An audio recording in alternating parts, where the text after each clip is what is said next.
Narito tayo ngayon sa bayan ng Kamiling, kung saan ating tutuklasin ang isa sa pinagmamalaking yaman ng kanilang bayan, ang St. Michael the Archangel Parish. Sa video na ito, ating tutuklasin kung ano bang naging ambag nito sa kasaysayan, relihiyon at pananampalataya ng mga taga-Kamiling. Sa bawat bayan saan man mapunta sa Pilipinas, karaniwang nakikita sa gitna o kabisera ang mga Katolikong simbahan. Karaniwan itong nakaharap sa plazuela o plaza ng mga bayan.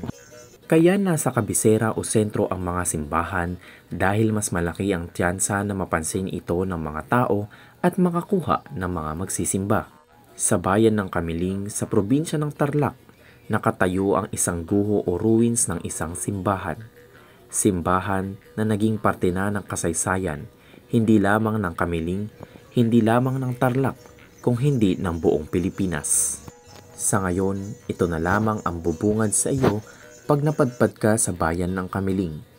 Ang guho na lamang ng simbahan ang nananatiling nakatayo sa lumipas na mga taon. Ito na lamang ang iniwan na bakas ng kasaysayan ng St. Michael the Archangel Parish sa Kamiling, Tarlac. Pero kailan nga ba naitatag ang simbahan na ito? At bakit hanggang ngayon ay pinapanatili o pinepreserba pa rin ng mga taga-Kamiling ang natitirang guho nito sa kabila ng mga lumipas na taon? Sa pagnanais namin na makakuha ng kasagutan, mapalad kami na makapanayam ang isang lalaking kasalukuyang naglilingkod sa St. Michael the Archangel Parish. Sa aming panayam sa kanya, inilahad niya ang mga teorya, ang mga posibleng nangyari at ang mga impormasyon patungkol sa makasaysayang simbahan ng Kamiling. In 1841, under Father Benito Foncoberta, yung chapel ni St. Michael ay na-convert into parish. And then in 1849, under Father Juan Luis of the Order of Preachers, sinimulang itayo yung simbahan na ito at natapos sa noong 1863 under Father Angel Gomez.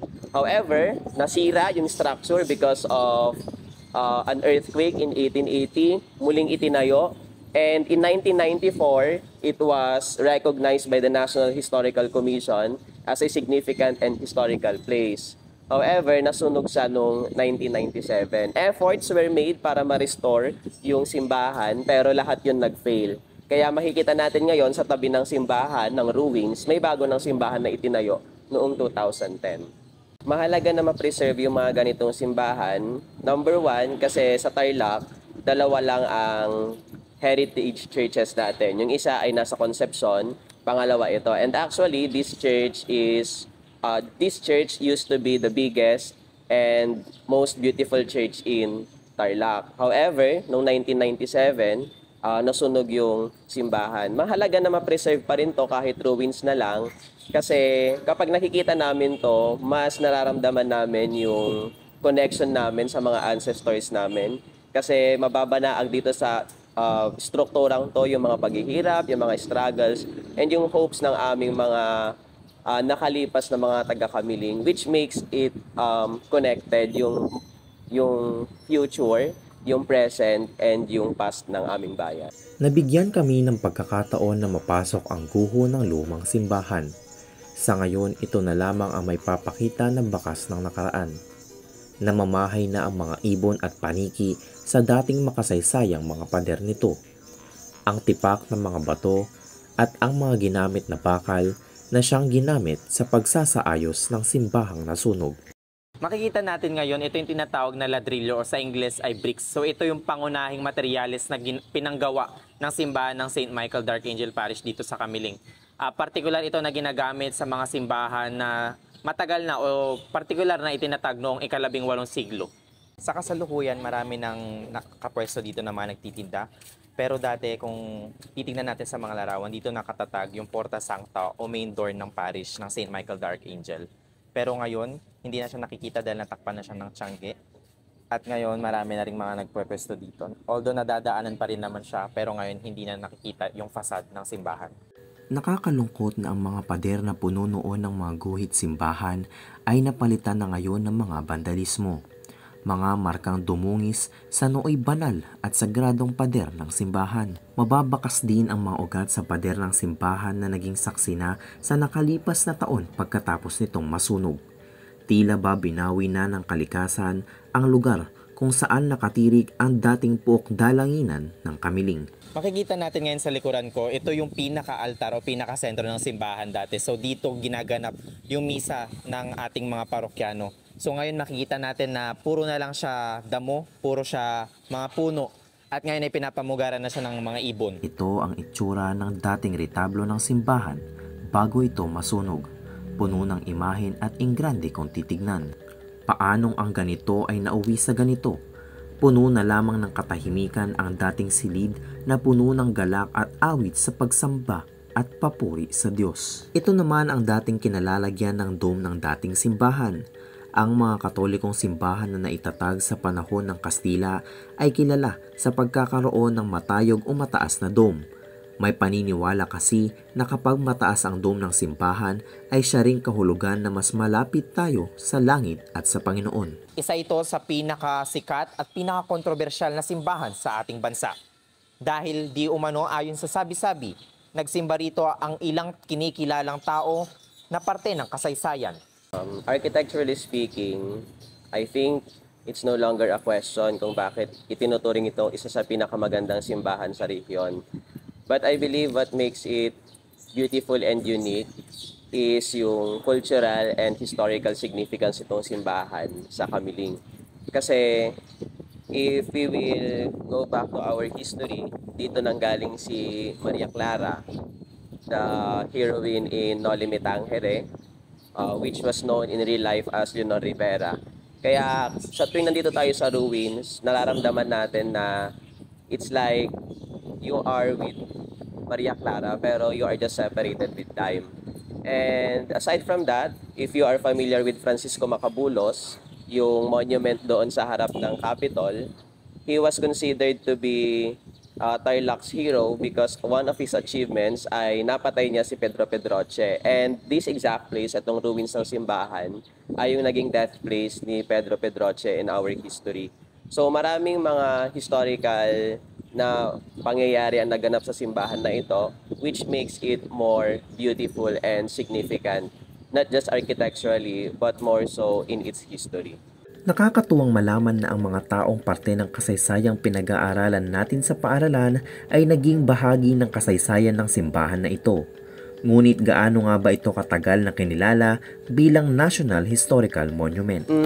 Bago ito nasunog noong 1997, naglagay ng marker ang National Historical Commission noong 1994, recognizing this as a historical place. However, yun nga, just after 3 years ng paglalagay ng marker, nasunog yung simbahan. Pero siguro, since the very beginning, may consider nating historical tong place na to. As I've mentioned a while back, there's a chance na si Maria Clara, si Leonor Rivera ay nagsimba dito, and being the greatest love of Jose Rizal, may great chance din na si Jose Rizal ay nagsimba dito. And sino pa ba yung mga taga-Kamiling? Si Carlos Romulo, they are from Kamiling. So probably, during their time, nagsimba sila dito. Kaya maraming history na na-witness itong simbahan ng St. Michael the Archangel. Sa video na ito, ating aalamin kung ano nga ba ang naging tunay na rason sa pagkasunog ng isa sa pinakamakasaysayang simbahan sa bansa. 3 teorya ang ibinigay ng mga nakausap namin. Unang teorya, ang pagkasunog ay sanhi ng isang electrical short circuit. Pangalawang teorya, nadamay nga lang ba ito sa isang sunog sa kalapit na paaralan? At ang pangatlong teorya at ang pinaka nakakakilabot sa lahat ay kung nasunog nga ba ang simbahan o sadyang sinunog. Maraming kwento kung bakit nasunog yung simbahan. If you will ask the ordinary people, they would say sinadyang sinunog. Kasi nga they believe na sa ilalim daw nitong simbahan na kinatatayuan natin ngayon ay may tunnel connecting doon sa tulay. And they believe na sinadyang sinunog para makakuha ng mga ginto sa ilalim ng simbahan. Sabi ng iba, nag-e-exist pa daw yung mga tunnels na yon, nag-e-exist pa yung mga hukay na yon.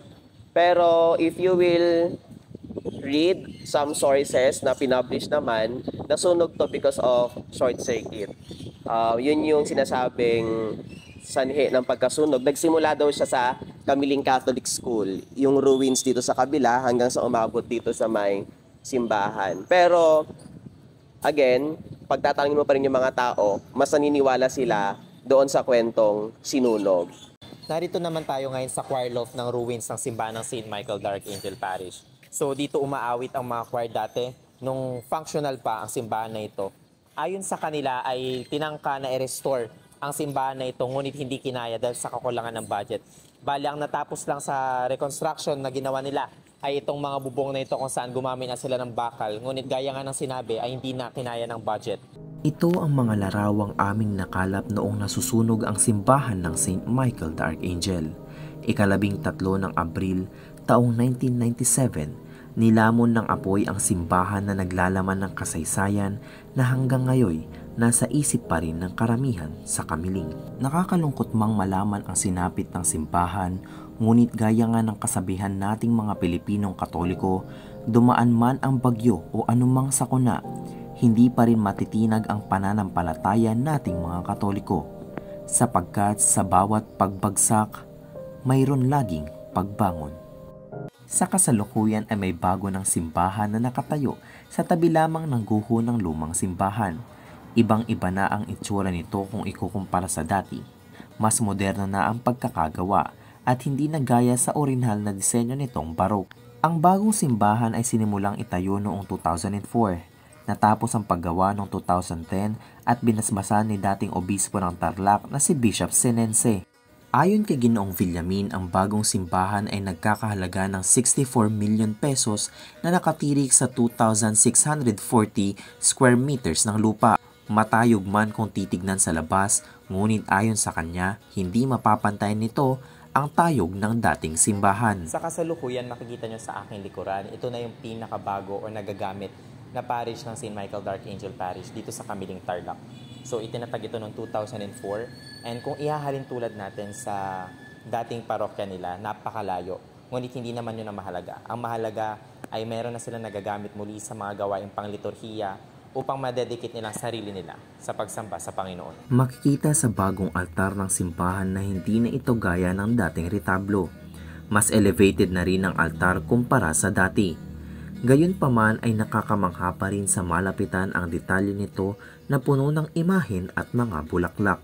Ngunit sa pagtingala namin sa itaas, namangha kami sa mga stained glass na nagpapakita ng mga turo at mga gawa ng simbahang Katoliko.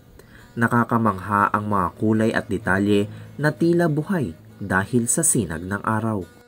Ito na ang simbahang ginagamit ng mga taga-Kamiling sa paglilingkod sa Diyos, sa pananalangin, at sa pag-awit at pagsamba sa Diyos na may kagalakan. Ang mga upuan na ginagamit sa pakikinig ng mga salita at turo mula sa Biblia. Ang dome na sumisimbolong muli sa pagkalapit natin sa Panginoon at sa kalangitan. Hindi na may babalik pa ang dating simbahan. Mananatili na lamang ang mga kwento ng kasaysayan sa puso ng mga tao. Ngunit sa kasalukuyan, gumagawa na rin ng sariling kwento ang bagong simbahan na ito. Hindi man gaya ng dati, ngunit sa pagdaan at paglipas ng panahon, paniguradong marami ring masasaksihan na kasaysayan ang bagong simbahan na ito. Sa pagkakaloob ng banal na espiritu sa atin ng bagong Santo Papa sa pagkatao ni Leo XIV, nawa ang mga taga-Kamiling ay magkaroon palalo ng liyab at ningas ng paglilingkod sa Diyos at sa simbahan. Gaya nga ng motto ni Papa Leo XIV, In Illo Uno Unum, na nangangahulugang sa iisang Diyos, tayo ay iisa.